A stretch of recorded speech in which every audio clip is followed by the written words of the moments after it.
Terima kasih kerana memilih channel ini untuk mendapatkan berita terbaru setiap hari.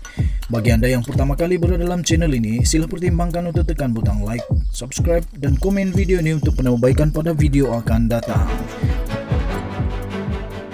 Berita politik, berita semasa, berita ekonomi, berita kesihatan, pendidikan dan segalanya ada dalam channel ini. Salam sejahtera Malaysia, selamat malam. Berita terkini daripada malaysiakini.com. Bertajuk PM, tak boleh bubar parlimen sebab desakan kumpulan kecil. Berita penuh. Perdana Menteri Datuk Seri Ismail Sabri Yaakob menegaskan keputusan untuk membubarkan parlimen tidak perlu dipengaruhi oleh kumpulan kecil yang mendesak pilihan raya umum PRU segera diadakan.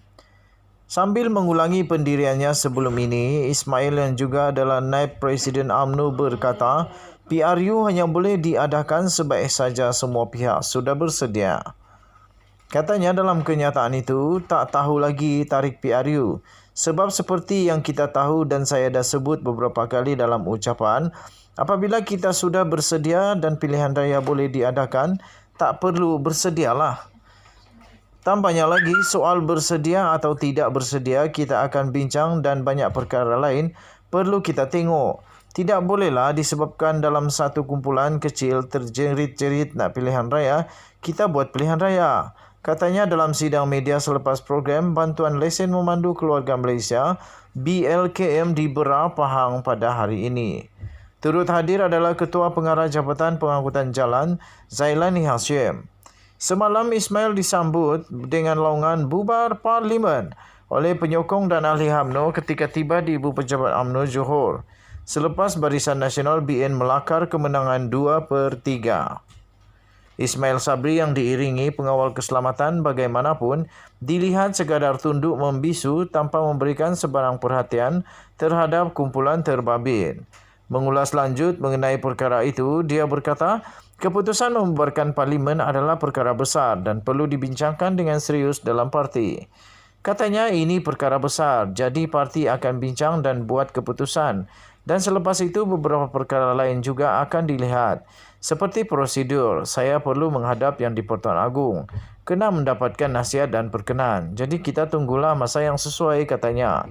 Sementara itu mengulas mengenai cadangan dikemukakan oleh Setiausaha Organisasi DAP Anthony Locke pada 10 Februari lalu supaya melanjutkan memorandum persepahaman MOU antara Gabungan Pembangkang dan Kerajaan yang berakhir 31 Julai ini. Ismail berkata perkara itu juga akan diteliti. Cadangan DAP untuk MOU itu juga kita akan ambil kira. Yang pentingnya, kepentingan rakyat kita kena jaga. Sebab itu saya katakan tadi, belum sampai masa untuk pilihan raya umum. Kita tunggulah, katanya.